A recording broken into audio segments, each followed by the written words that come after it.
Hello everyone, welcome back to another episode of the Tech Guy podcast, where we talk everything that happens in the tech world.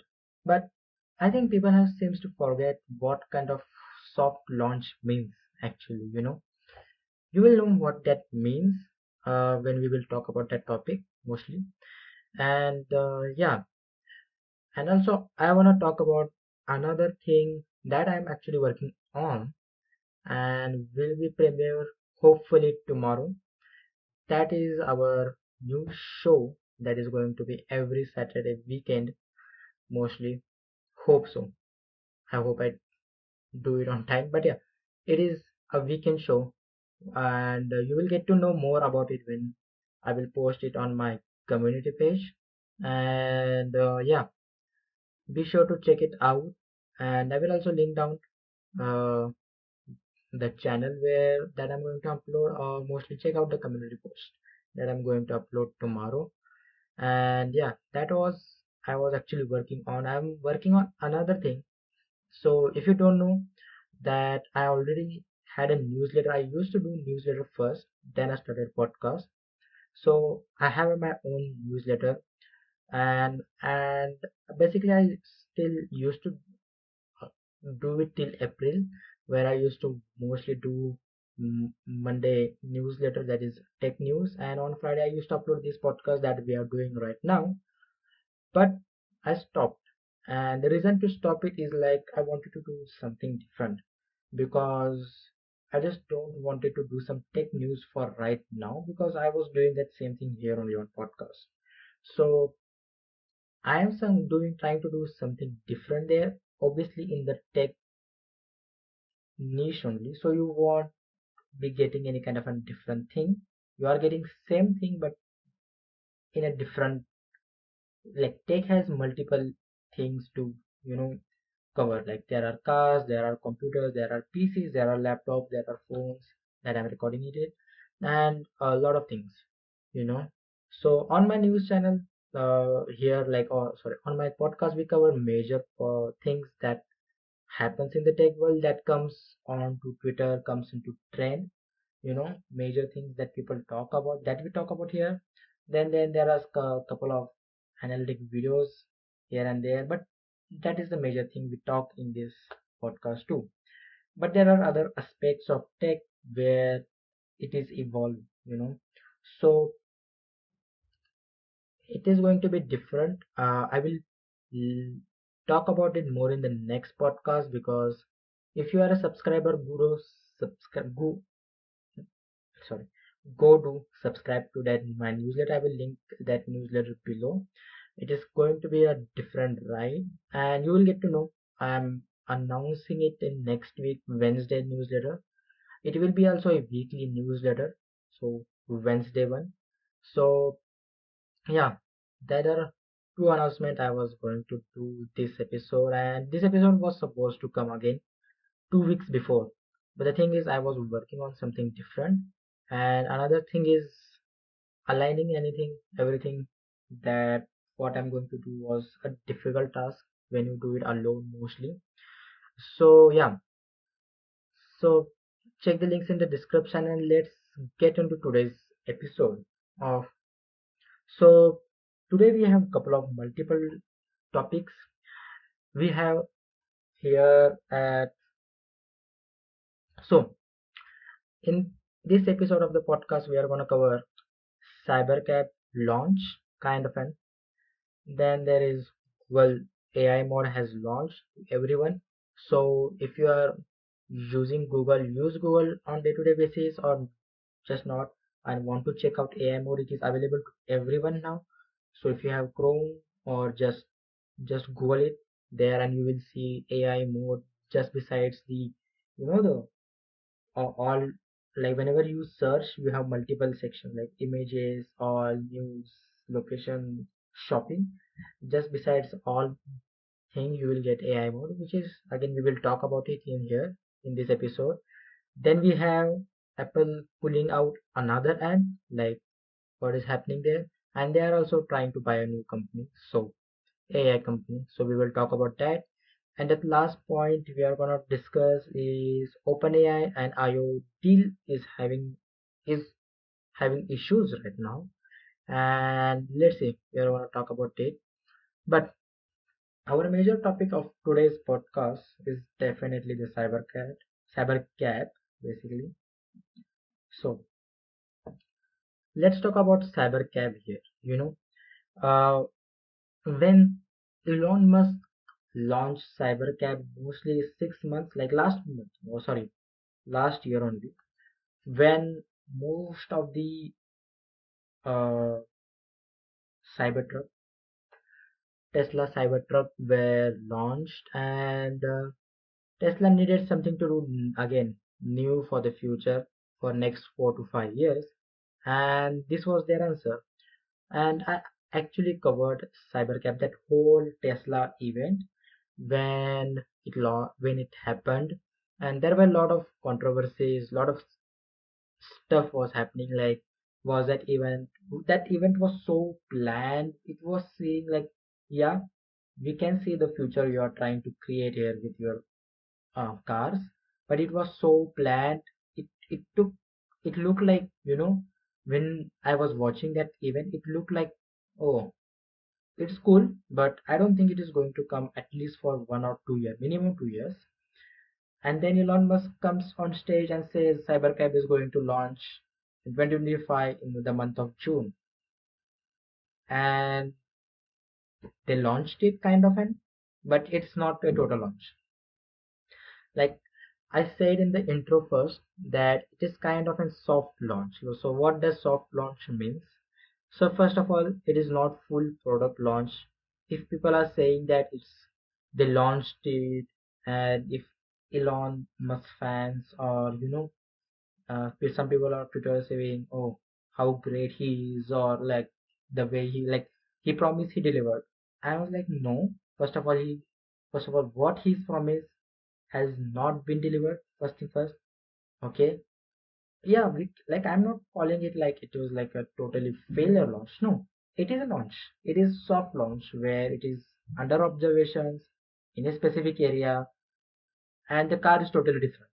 Okay, it is not Cybercab what we saw first of all at the event, where it was golden, only two-seater, and there was no steering. Okay, it is in observation first of all, that like, and it didn't even launch. So we can call it at least as a safer side, a soft launch at least. Okay, it is not a total launch, guys. Okay, it's too soft. So stop trying to do this. Again, this episode is coming late, so the hype is mostly gone.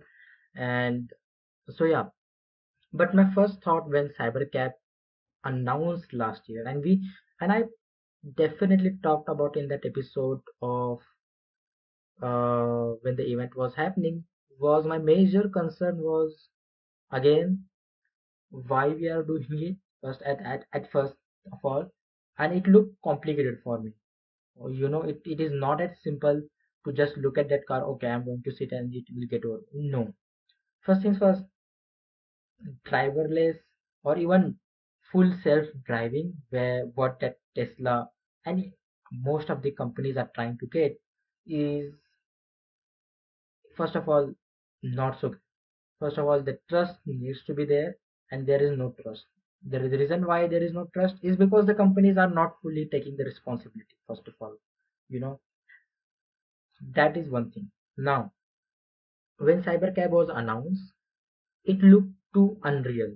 What I mean by unreal, it does not fit into the realistic framework that I mean. Like, first of all, why doesn't it have five-seater? Why it is only two-seater car? That was my major question. Like, why?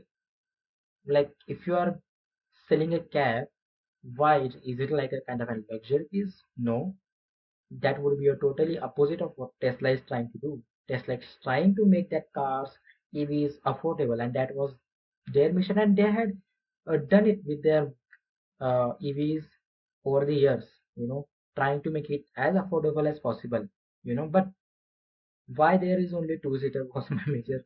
So see, just by observing it, there were too many questions about Cybercab, you know. So that happened. Then there was like a lot of other launches, but we are going to talk about Cybercab in this one. So fast forward like 1 year after that was like now the Cybercab is here according to Tesla. But yeah, Cybercab is here, and the launch happened for specific people only. So basically people who already have are kind of an in beta version, basically who are Tesla users in Austin, Texas. And I will say I will link down the Verge article if you want to see any kind of uh, videos people have done live stream, which was actually helpful. So to know much more information about it, how it happens, how it is for now. And yeah, I will link down the Verge article, and also I will link down the X accounts if possible. I will get it, the accounts that live stream, so you can have both. If you don't have X account, just go to the Verge website and you will get to see everything basically. Now um let's come back to the points of why I have concerns with the Cybercab. First of all, when I saw Cybercab and the use case of it was, the whole point of Cybercab was, you buy Cybercab for yourself. First of all, you drive it wherever you want it. Then if you are not driving your Cybercab, let's say a normal typical job 9 to 5, which everyone does, I am too, but we go to office to get our car, like get our car, go to office, then the car is parked whole day. So the idea here is, whenever the car is parked and whenever you don't need your car, most of the time in a day where you don't need your car, the Cybercab will go out itself and do basically taxi services for you and make money for you. That's the whole point of Cybercab. And Elon has talked about it before too, with their regular EVs too, like with the later EV, like the latest EV that are getting announced, that you will be able to use your EVs as taxis, like cabs, which was kind of a big deal when they talked about it. And it seems in theoretically or in terms of vision, definitely a good or a really fancy move, I will say. But when it always comes to roads, cars on roads that are unauthorized, first of all, and when there is no human inside, there are too much things happening there. Okay, now let's talk about the concerns I have. Okay, the only concern I have is, the major concern is margin of error. Who is going to take that responsibility about the error that is going to happen 100% with those cars? It is going to happen with, obviously, with self-driving car. That's why there is no car companies that are going to get you fully self-driving. That means even if you are on your steering wheel, they want you to pay attention towards the roads, even if they say it's full self-driving. And that is not what we call full self-driving. Full self-driving, for me at least, is you do not have to look at the road. You are just doing your work, you know where you don't want to drive, and it just drives for you. That is what for me means full self-driving. So there is no company that is going to take full responsibility of the errors. Now whenever this errors happens, there are complications. Who is going to take the responsibility? The car owner.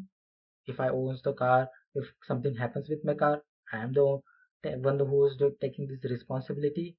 Or uh, the passenger who is sitting inside, who does something to my car and happens. Or other car, like, we are talking here lot of things that can happen, lot of accidents. I'm not just talking about injuries, or just crash accidents, just normal day-to-day accidents happens, like, so there's that's my biggest concern. Who is going to take the responsibility of error? And I don't think any company is going to take responsibility, because there is always error of margin with the tech, and even with the human. I'm not saying human drivers or human are perfect or what.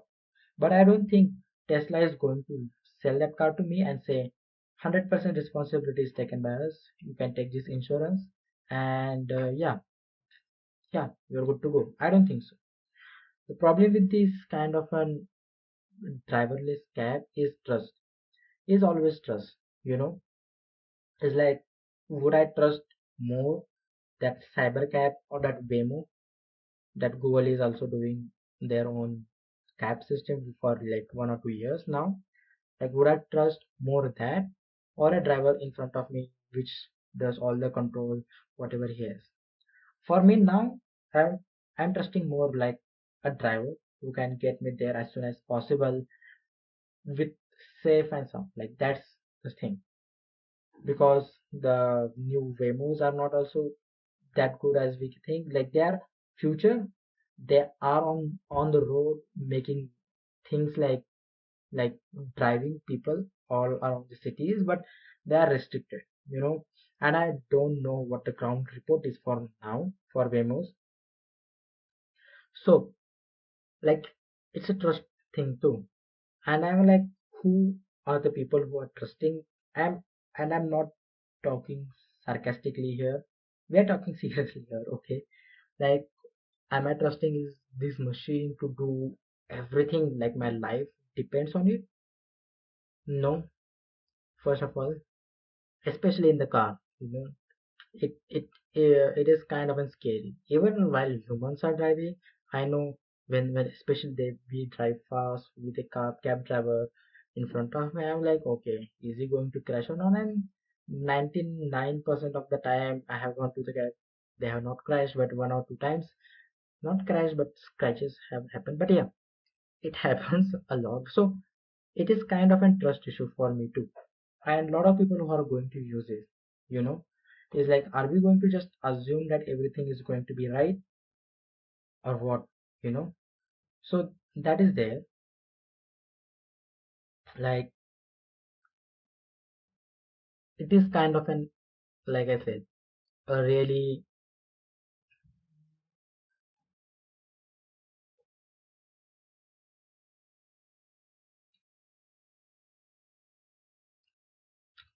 and another point I'm going to talk about is like, do we actually need it? Are we at a point where there is scarcity of drivers all around? Are there no drivers driving around cities or what? No, at least here in India, no. But uh, do we actually need driverless cars driving around people? You know, as a cab service, there is also they are launching also bus van they call it. You know, but yeah, do we actually need it? Do we actually need a driverless one and take away job of a driver? You know, that is also where we need to talk to, like the job it is going to affect. You know, and I know people also don't want to talk about, like, people say that it is like it can coexist. Yeah, it can coexist. I'm not saying it is going to not coexist. Like, it is definitely, I think it is definitely going to happen, but at least for not right now. And I think there is going to be definitely a divide.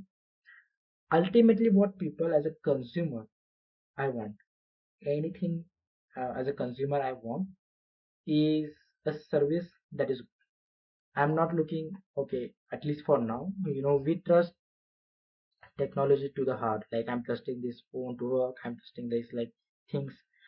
But when it comes to that car right now, Cybercab is because you are trusting it with life and death situation. That is the major case here with the trust. But uh, if services can be done well enough, why not? I am doing it. So as a consumer, I don't think uh, my issue is not if I will use a car with a driver, but the problem is more with trust. Now, as period goes, I will think more and more people will be trusting this thing, especially the cities where it is totally mapped. I think in Austin, people are going to use it in next 6 to 1 year because it is just going to be good, better and better with the roads because it is mapping out the whole city. So it is going to be much more easier for these cars, like always. So that is going to happen, no doubt, especially in cities. These are going to be really well done with the cabs. But yeah, again, coming back to the point is again trust issues. Like if you say I'm in Austin right now, and do I go for a ride in a Waymo or let's say Cybercab at Nisland or with a driverless? No, definitely not. For testing, yes. For just testing it or for a fun thing like to do, yeah, why not? Like I'm excited to test it, but yeah, it is kind of a tricky situation we are in, and my uh, like I said before, like who is going to take the responsibility? Who are going to be held responsible? You know, and I don't want insurance companies to get away with it, and I don't want companies to get away with it, and people, because it just ultimately affects people who are using it on the ground. That is what I'm saying. you know Even in the normal circumstances, like day-to-day activities we have, like when human drivers are involved in crashes, accidents, you know it is still to this day so difficult to get the insurance. you know Even if you have one, to get the insurance, that is like that kind of complications is always there, and I don't know how it is going to get played when it is now machine error is going to be there. you know yeah, so it is kind of an hard thing think of it, like like I said, couple of points. Who is trusting these things? Like if you are trusting it, why you are trusting it? Like is there service, like because of 24/7, or it's a safe? Like regardless of that, there is going to be an error margin. Like there is going to be that one asterisk sign where everywhere is, like you know that exception that always has with any kind of products. you know so yeah, that is there. And I think I'm talking, like the last point I talked is, do we actually need a driverless cab?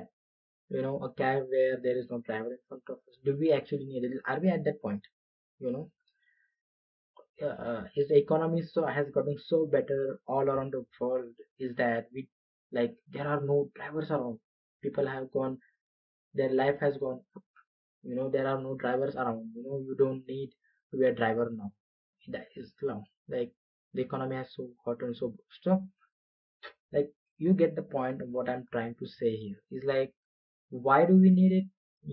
I thought about that for a while, for last week. Like, do we actually need a driverless cab?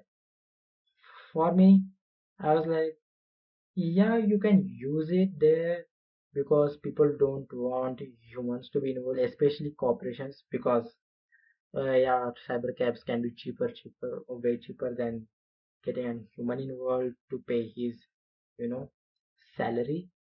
For cab companies, there that is the question there too, and also there the question is to, like, with the technology is they're trying to make it cheaper, and so because you don't use humans there, like it has been always there with any kind of new inventions, like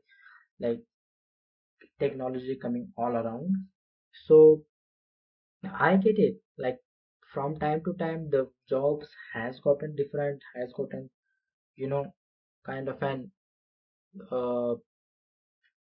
extinct. Some jobs are getting less and less because of new technology. Like, yeah. So, but there is time period for it. There is need of it. There is sometimes, but do we need it? That is the question I'm talking here. Like, do we need this car? Do we need a person, not a person driving it? Like a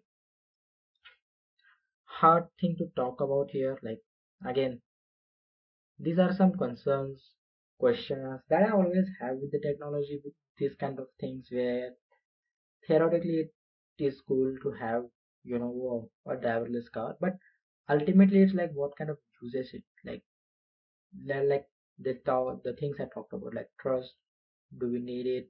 The error it will make, you know, and and we are not even getting to the part where it will drive. I don't think these cars are going to be so better that, at least for now, like they are no better. Like, first of all, now the launch they have done, first of all, is a soft launch. There is a person in the car with you besides steering wheel, and you have to sit behind it. At least for now, when you see the videos, you will get it. you know you have to sit behind, and there is a person who is assisting it, and there is intervention done by them if something is happening. So they are testing. It's just a regular Tesla. It it's UI. There is not even a UI specifically for it. Like, it's just like a regular Tesla with a person there. They just did a simple couple of updates. Like, it is not a full product launch, that I will say here. Half baked product. And I'm like, when I saw that people on the X, yeah, commenting that, whoa, Elon must deliver as he promised. I'm like, no. First of all, it is not a first of all launch totally. I'm looking forward to it when they do training for 1 year, and they, like, it's hard to think that these cyber cabs are like, not even does not even look same as what they will wear at the event. So I'm like, okay. So yeah, lot of things to see further. One thing also interesting happened is like MKBHD, like, if you know, so when last year when Elon, like, the whole Tesla event happened, MKBHD didn't bet on his auto, yeah, his car channel, where he talked about a bet where, if even if it is possible for Tesla to launch that cab next year, as they are talking at 2025, he will shave his head. And people were commenting that now MKBHD has to shave his head. And I'm like, how? It is not even fully launched. And he talked about in the podcast. Go do, like, check out it. Like, he talked about in his podcast too. But yeah, that was a fun thing to happen. I was like, obviously that there is nothing is going to happen there, because again, it is not like like I have said in the intro, like, people are forgetting what a launch means nowadays. And I'm like, and it is happening with everything, not just with Tesla. Tesla made it kind of I will not even call it a launch. It is a soft launch. I will always use the word soft launch. That is a simple, not a blunt word to use there, but it is a soft launch. But every manufacturer, like, even in the phones, that is happening. Like, they advertise it, they sell upon that feature, or they are advertising it on their phones, and that feature is not even there, like Apple AI intelligence you know so it is there. It is happening in the industry for quite a lot, especially for past couple of years in tech, with the laptops, especially with the software stuff. Whenever they can launch, just launch with the help of software. I'm like, why? Like, if your product is not ready, just don't launch it. Just don't overpromise. Just because you want to have a good share market, like, you need to hold your share. Like, it's just deceiving your customers, and that is not good. That's why there are a couple of lawsuits having with Apple too, with their Apple Intelligence. Like, they promised and they pulled up their ad. You know, when you promote something, it's like called deceiving. Like, promote something, your product with something, and it is not even delivered in that sense. It's like, at least Tesla or did not let people buy it. Whatever it is, like. Yeah, because first of all, it is kind of a soft launch, and the videos are for just testing right now. They are testing right now, so it's good. I'm actually happy they are going this route rather than just launching something that is so dangerous on the road. Okay, at least the phones are not dangerous, that are not killing one, because these cars can go and kill anyone. Okay, I hope I hope it does not happen. So I will link down the Verge report, like, was report by Andrew Hawkins, done by when this event when this was all happening. Uh, You can see all the live streams there too on the Verge, what not what on the Verge website. I will link down.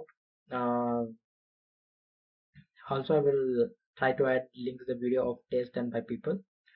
Um, yeah, I think that's it for me. For the Cybercab, there is nothing much more to talk. Like I wanted to talk more about the consequences, the responses, the responsibility of it, and the other part of it rather than just the launch.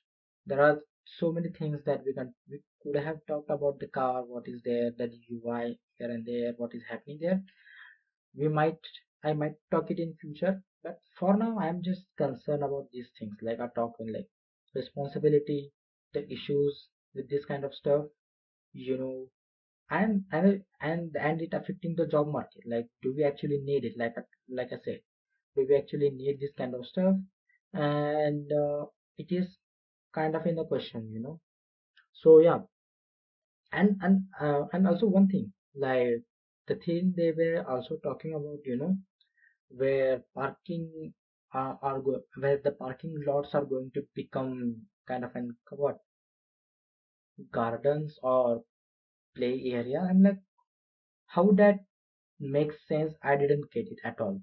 It's like, so what I'm talking about in the last year, so when the event was happening, they talked about how when every car becomes a cybercab, you know where there is no need for parking spaces. I'm like, what and how and why? So they talk about situations where a car needs to be parked at parking, and you know your car. So obviously when you have cybercab, your car will making money for you, you know or just a Tesla car, your car will be making money for you. So when the car will makes money for you, there will be no need for you to let it park. Just make it roam around roads, and you will not need. Like, I'm like, how do they think just like everyone will just buy their products, or every manufacturer is looking for just like to get a driverless car? No, there are so many things we need in the car that are still not there. And the thing is, parking is not just there because we need parking for days. Like, whoa, that just doesn't make sense. It's like, how are they trying to make this make sense for me? It's like, we don't need parking lots, and we will have more spaces for us, for to walk, for gardens, like for children to play. I'm like, what? How? You know, the transportation issue and the the issue with the gardens, and that does not correlate. Okay, okay. The issue with parking lots is like at least in India, we have so less parking space, especially in cities. When we used to talk, you know, yeah, and that does not mean that it is um, correlates to anything that comes to parking. Okay, the park issue is totally different, you know and transportation issue is totally different, that people needs more transportation. We need common transportation like buses, trains, that everywhere goes, that is at least every corner of the part of the city, at least in cities I'm talking. So it is like kind of an doesn't make sense. Yeah, I think, yeah, that's it for cybercab for me. Like, we will talk more about it as much information will come in future. I will keep you updated in this podcast, next couple of episodes, what is happening there. Mostly right now it is kind of a toned down. The tests are happening still in Austin. So if you are from Austin, do check it out and let me know in the comment section. So let's move on to the another thing, that is again, as let's say, like, let's talk about the AI mode and Chrome Android update. It is kind of a small update, but yeah. So if you know AI mode, if you don't know AI mode, first of all, Google announced it in their IO event in the last month. That is, oh, last month, like it happened in May. So yeah, in May. it now there is July, so yeah, Google announced their AI more, they call it, in their browser.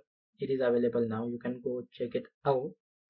It is available to now everyone. I got it like couple of days earlier than before, because I was like, whoa, it I got a mail from Google that you have available like now you can use AI more. I was like, yes. And then I started using it. Now my first impression is it's just again a copycat of Gemini or any other AI. Like, what I mean by copycat is not a copycat. Oh, like I will say it is kind of a feature in Gemini, sorry, a feature that we are using for last 2 years, and now it's just integrated it in the browser. That's it. Nothing more. It is nothing more or nothing different than anything that what we are using at chat. GPT, Gemini, Perplexity, or Claudia, whatever you use, it is same like that, but now in available in or what we call at your browser at Chrome and Google. That's it. It is not doing anything different. And they said they are going to do charts, tables, you know, that kind of thing. And I'm like, no, dude. Every AI chatbot can do it. That's it. Yeah, Perplexity can do it with F1. You know, like for past 1 month, I'm using Perplexity to check live scores or live, scores for like while watching F1 over the weekend. So no, it's not just something different that you are doing there, first of all. And the second thing is, why would I go to browser on to check score first thing first? And it is first of all not even available. That we will talk about that it later. But yeah, so I think the reason they add AI more uh, right now is just because, like, see, I talked about this when the event was launched, like when it was launched in the Google I/O event. I talked about in that episode of Google I/O where what Google is doing now and what every other company does, like for like it is kind of a technique that everyone uses. So it is kind of an feature that is already is what we call Gemini, that is chatbot, chatting with your AI personalized thing, that is whole thing there. It is that feature now available in Google Chrome. That is like AI mode. In the name of just the naming is just different. If you know, for a couple of months, Google app had a separate like Google app had an option just in that one app, like in that one app you can switch between Gemini and Google. So basically they added this feature kind of an, and they removed it later. I should have gotten screenshot of it, but Google was testing out with Gemini, adding Gemini, and they were like, with the Google I/O event they just separated Gemini branding with AI mode. So basically they don't want Gemini to get integrated and just like in the Chrome. I don't know why at first, but yeah, they want to keep it separate. So basically AI mode is just a chatbot besides helping with your questions. That's it. Summarizing it in a simple words. It does simply exact things what a AI chatbot does that you are using right now. If you are using AI chatbot for past 2 years when it is launched, it does the same thing, nothing more, nothing less. So I am using AI mode definitely. It's just convenient. I would have rather not to use, if it was not for AI mode, I would have just gone to ChatGPT, gone to Gemini to ask these answers. Yeah, even if it's small and gets deeper and deeper later one when I ask it, but it's just convenient to use AI mode. And yeah, like there is nothing special use case of it. It's not a new thing, and that is what Google is going to do next year. They are introducing new features at what it does. I think Notebook LM is also going to get integrated next year, I believe, on the Google Chrome. So the reason why they are integrating Gemini features, new AI features that they are testing with their labs, Google like Gemini Labs, AI Labs by Google, and they're in Gemini, and then integrating in Chrome and Google is because Chrome and Google has the biggest Chrome and like Google has the biggest audience of browsing all over the world. It is one of the most biggest. It is the biggest search, you know, while being used by people all around the world, and that's why they have been called monopolistic in that area too. And Chrome is the most used browser all around the world too. So it's not like what they are trying to do here is just to get to their bigger audience that is the in the Chrome and yeah, it's like not like for convenience, like it's like gaining your attention, retention, whatever you can say, is like what every app tries to do, you know, like what we say when Instagram like added so many features. Now it takes 1 or 2 years just to like scroll your whatever whoever you are followed, right now.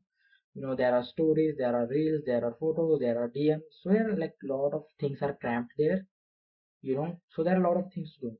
So they don't want to get out of the app, you can say in a that way. Same thing is happening here with Google search. So what used to happen, let's say for example, whenever I use Google Chrome or say Google search, I'm searching on Google, but I want to ask some deeper question that I know that Google will not able to answer it. But now, before I used to go to Gemini and ChatGPT or to our other AI models, that AI chatbots. Now I don't have to go. Whenever I search on Google, now there is just instant AI mode that I have to go through, and then I can just chat with the Gemini basically there. So it's kind of an convenient rather than going to other things, and they don't want you to switch from browsing just Google search to go to other AI chatbots. They want you there, they want you to be there. So that is what they are trying to get, to hold you on their own browsers, I think. And like I said, it is nothing new. It is like a same chatbot thing, just integrated in Google to for bigger audience to check it out. So I think, like I said, like before, even when I saw that AI mode in the event, it looked like a chatbot just named different. Uh, it is nothing different, doing different for me, at least for I'm like, one thing they have successfully done that I talk right now is like they have like I'm more using Chrome than I used to go to chatbot for AI chatbot for those answers.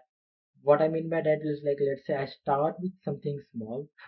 When I want to just search a Google, when I want to go towards Chrome and go search and do a go and do just a simple Google search, but I want something deeper, like just instant answer that I know that Google search is not giving me sometimes.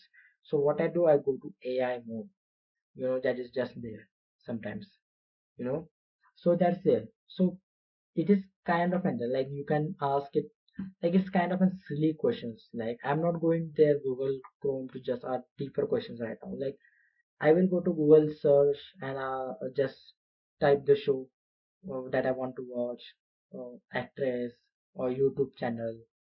Sometimes I don't want, like I'm not going there for any kind of an insanely cool guy. Like I'm going to ask these difficult questions to now Google, and it's not going to ask, it's not going to answer. Then I'm going to go AI mode. No, like sometimes I just go towards Google search and search about a show, and then I want something specific from that show. Is like, is the show complete?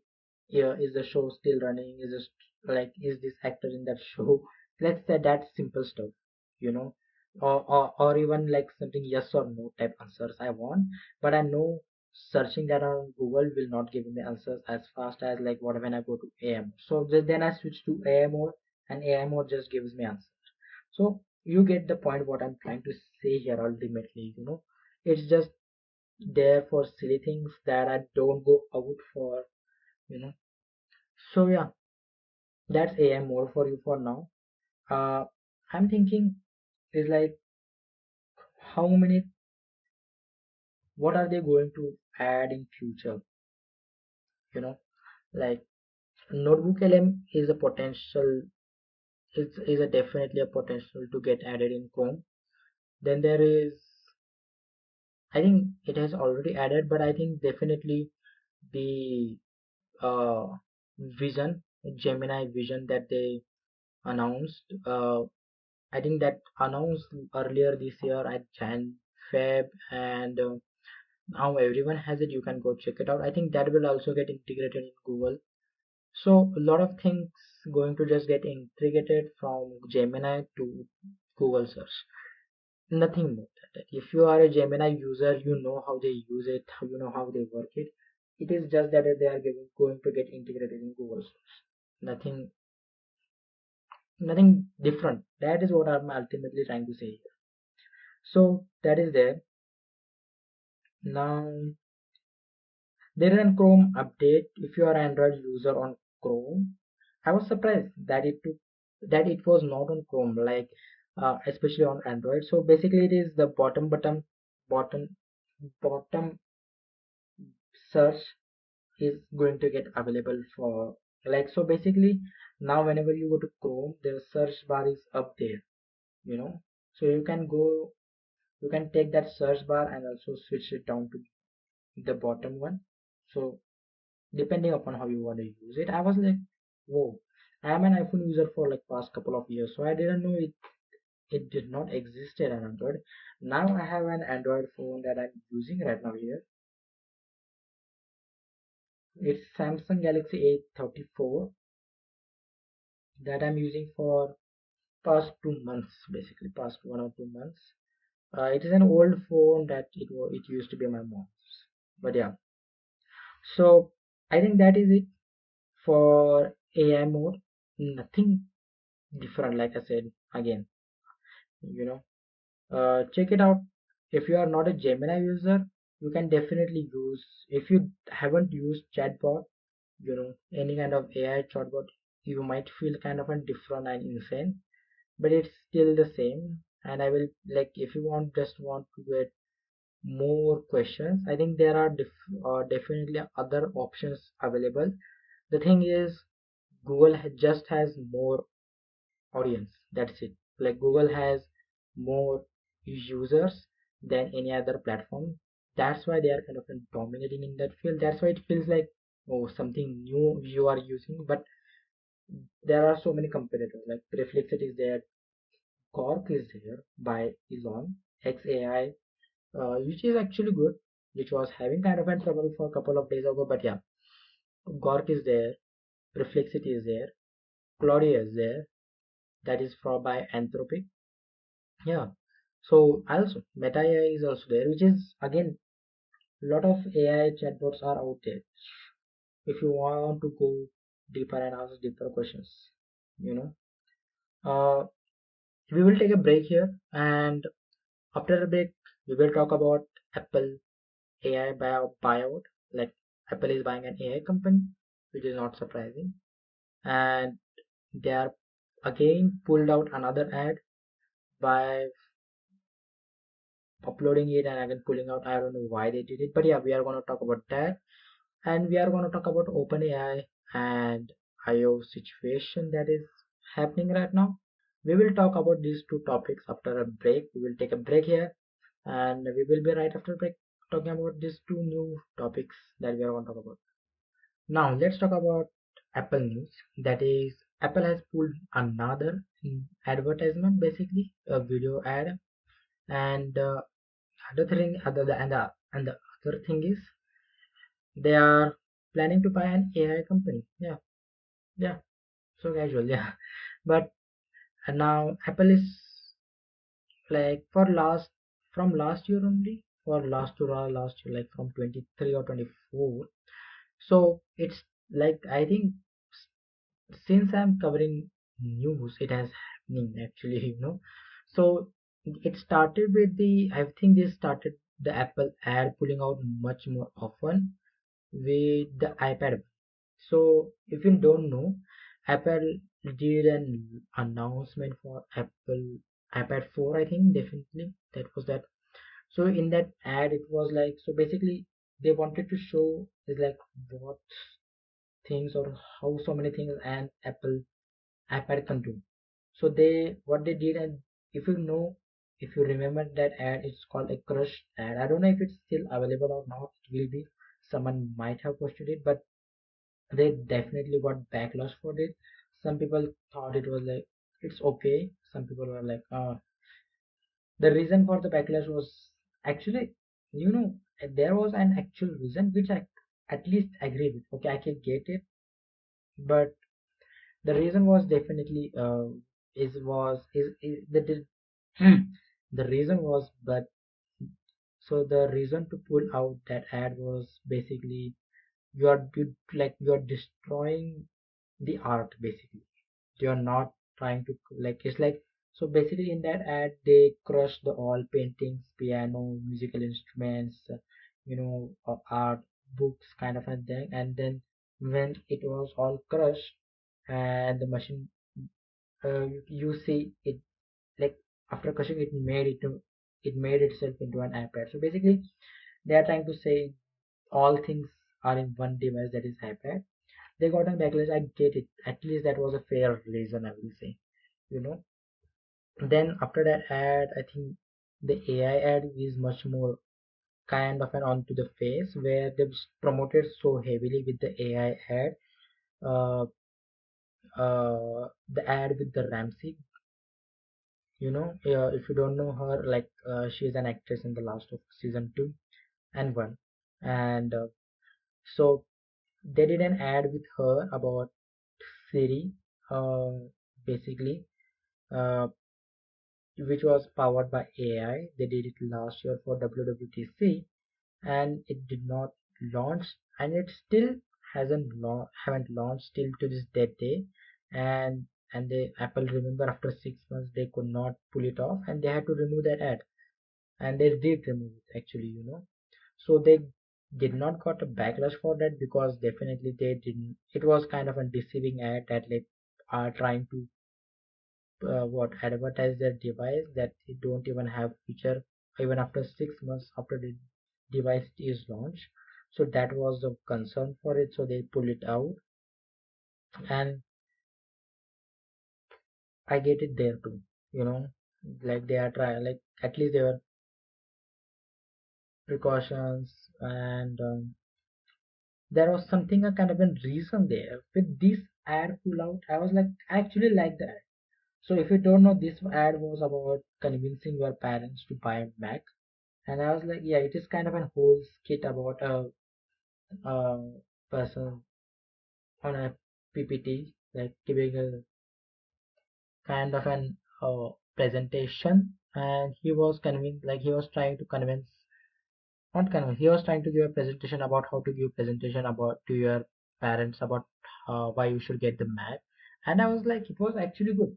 It was hilarious. It was like quite funny, and also there were certain things like the whole vacuum thing where vacuuming was happening, like fan loud noises where with the Windows devices it was. And Apple is so good for Apple MacBook are so good for not making the noise, even though they do have fans but they don't make noise, most of the time, and they are good at it.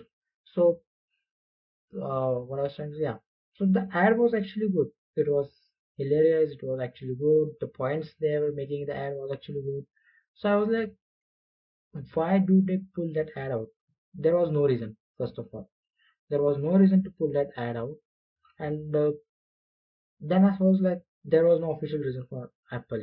If you know, let me know. Comment down in the comment section. But yeah, uh, then I started to look into comment section. I was like, some people actually like that. On Twitter, I saw people like that, and on the words side too. I got into comment section. I was like, why this ad is not resonating with people, or like what something in that they had to pull it out, and they didn't get it too. And common answers were there. The ad is lazy, it is cringe. Some people think it is cringe. I was like, what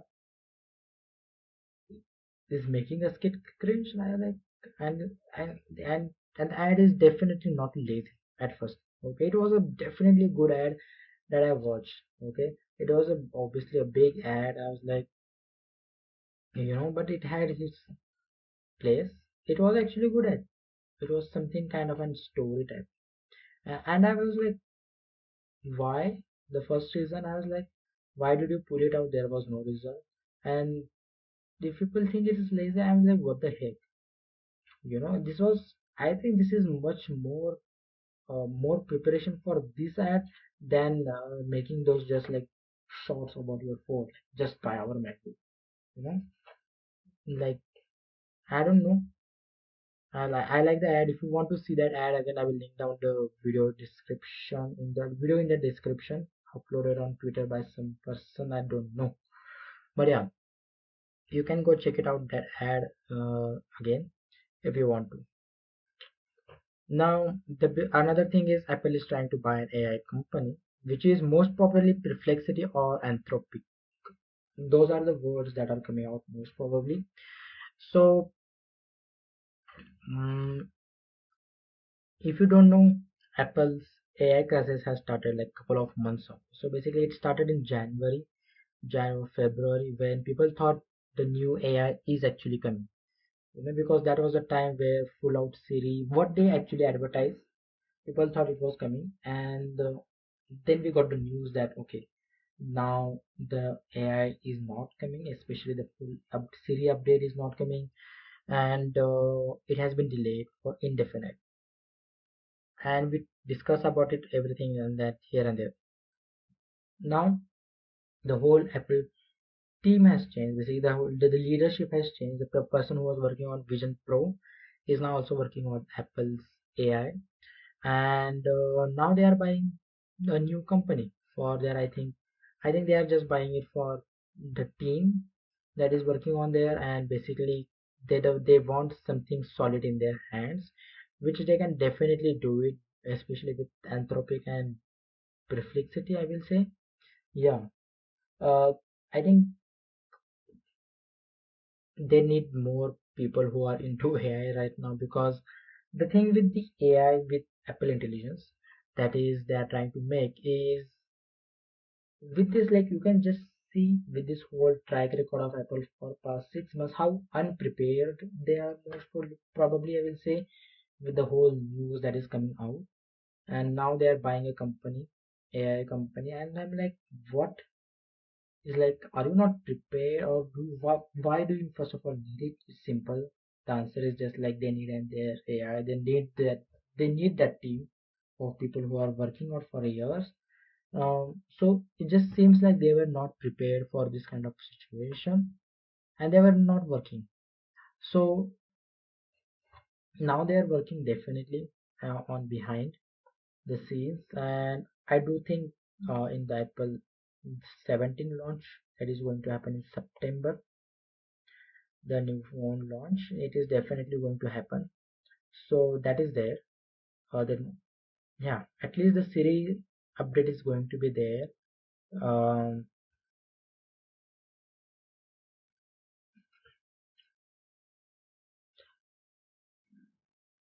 I'm kind of I am kind of interested in what kind of deal they are going to make with Perplexity or Anthol. The reason I'm saying only these two names, because these are kind of in bigger companies in compared to other ones. Like, I'm not saying like, obviously they are not going to buy Gemini, they are not going to buy XAI, that is Cork from Elon Musk.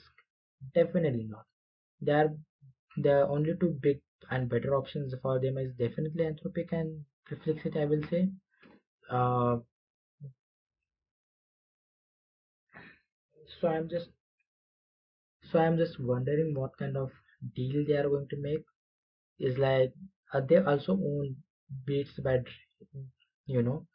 So that deal is kind of, and just they just owned it, but they don't interfere with that Beats company. Like Beats launches its own product, depending upon when they are going to launch it. Like they launched it a couple of months, like 6 months ago, and like they are not partnering with anything with Apple or bringing that can, I don't know.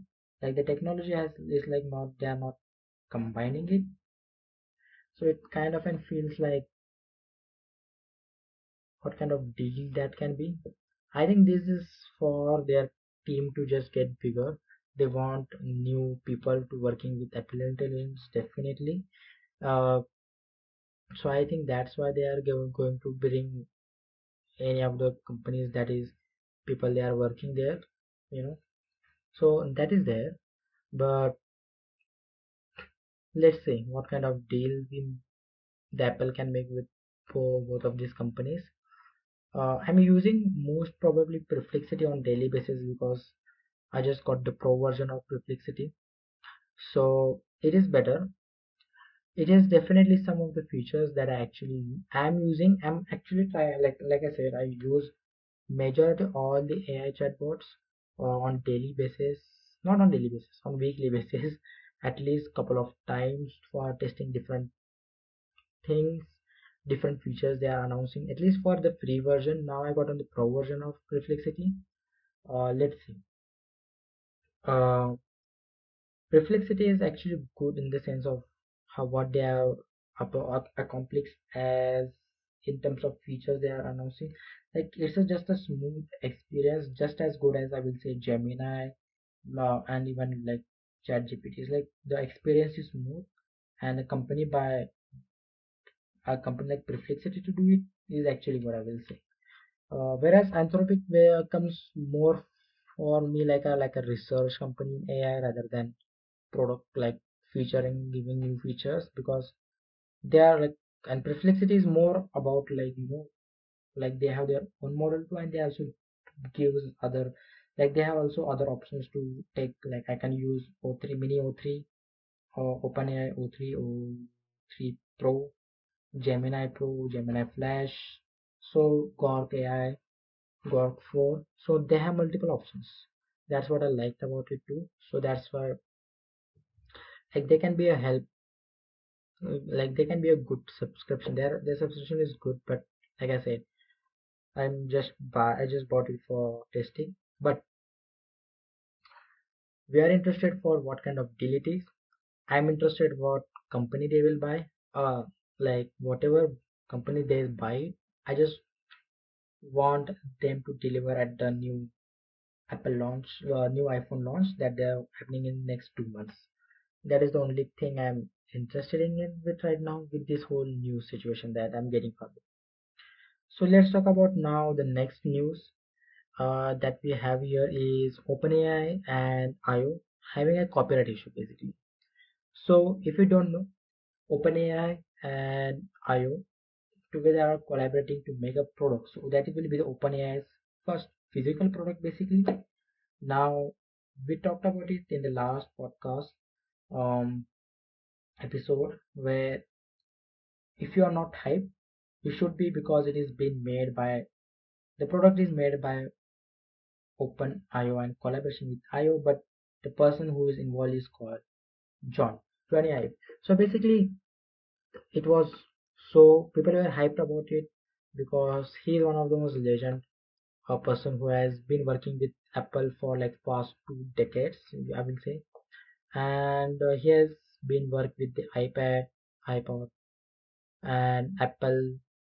So he is kind of a designer for those products, and he was working with Apple for like till 2014 and left Apple and then started his own company IO, and a lot of bigger brands work with him like Airbnb.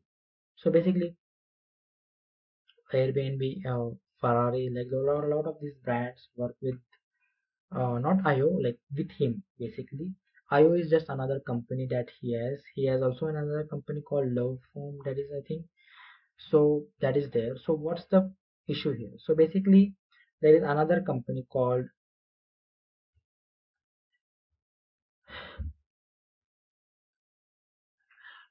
so what is the issue here? So basically there is another company called IOI. So you can get here.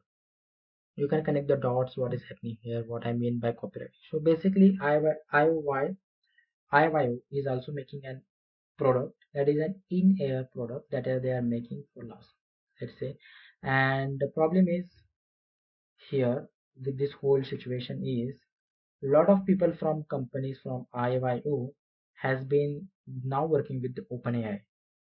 So you can connect the dots what is happening. So basically IO did a like file a case for copyright with their products. So basically they are making an in-ear kind of an kind of an product about headphones, you can say that. But yeah, wearable product they are making. So they filed a case about how OpenAI uh like is kind of stealing their product here. Now this they kind of made a file where OpenAI is stealing their product. Like you can connect the dots, you know, the product with the in here, and then people are going from their companies to OpenAI working there, you know. So you can just tell the thing. And another thing is basically is they approached OpenAI a couple of months ago. So basically they approached OpenAI first to invest in their basically like to get their products. So basically they approached OpenAI before to get their products. So they thought so their whole argument is here. OpenAI saw their product and now and they are for teaming with Johnny Ive to make their own similar product, you know, and they file it. But from this whole issue of copyright and like stealing product here and there, one thing we have got clear is basically one thing we have got clear is that basically they are not making an variable, so they have to clear or clarify. The thing is that the product that OpenAI is making is not a variable. First of all, it is a on desk product, so basically you can use it like it's like a phone. It fits in a pocket. It's like on your desk like this all day. So they have to confirm it. So at least we have one confirmation that like one hint of the product that it is not variable first of all, because the past two AI products were kind of like not past two. The past AI product was kind of an variable that is human AI pin, and there is called one called Friend 2 that is still not launched. But yeah, so we get one confirmation from that. But apart from that, so like I said, connecting the dots is important here. People from IYO go to OpenAI to work on the new product that they are making that is going to get launched next year, and they also approached OpenAI before for their product to make collaboration with, and they refused it. So they thought OpenAI is making the same product by getting people from their side to OpenAI, and which is not the case, at least from the information I have right now that we have got. Um, Now that we have an update here is that here again I will say is that they are not making any variable. That is a kind of an update, but yeah, that was kind of a small update regarding OpenAI.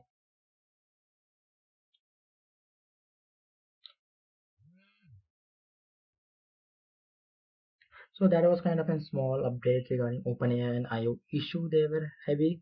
Most probably what is going to happen, I feel like, is IO is going to get merged with OpenAI. The whole team is going there, and IO will remain a separate company.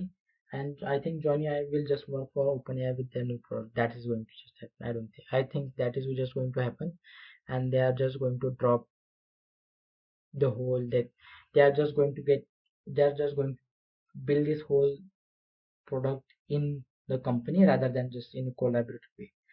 That is going to happen. I feel like let's see what happens. I have not gone in like I have not gotten any further information. At least I have written here for the podcast.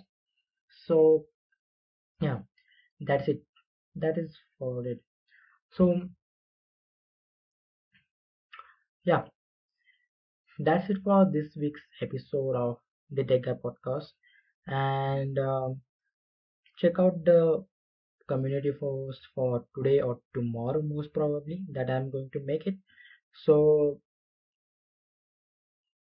I'm like I said, like I'm going to launch a new show, like a not a big thing, but a a weekly show that you might enjoy. With basically, it is kind of a news show that I'm trying to make it.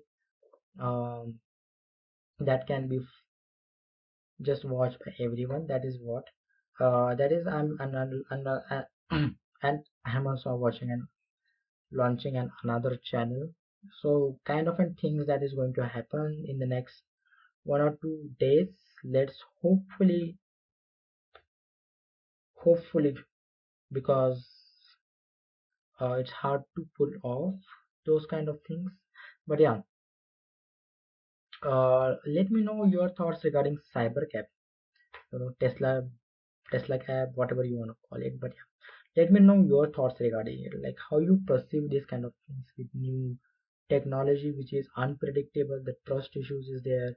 Like we have always talked about AI, like how, like, we are just blatantly trusting these things, like a lot of people are, and it just blatantly tells lies sometimes, rather than just telling like I have not defined information. Sometimes it is giving just blatantly wrong answers, and I'm like, why you can do so much better. You are AI, not just a basic chatbot from 5 years from now. So yeah, so I am like directly trusting this kind of product is kind of an hard, and there are a lot of things to consider, like I talked about, like do we actually need it, responsibility issues, error issues, are we gonna even talk about that? And we are not even gonna we are not even touched the factor of how it will perform in role in certain situations. So a lot of things happening going to happen there. That's it for this week episode of the Tega podcast. I will see you guys in the next week. um, Friday we are going to do like this week's episode is probably late, I know, and last two episodes are not there, but from now onwards we are definitely going to be every Friday. So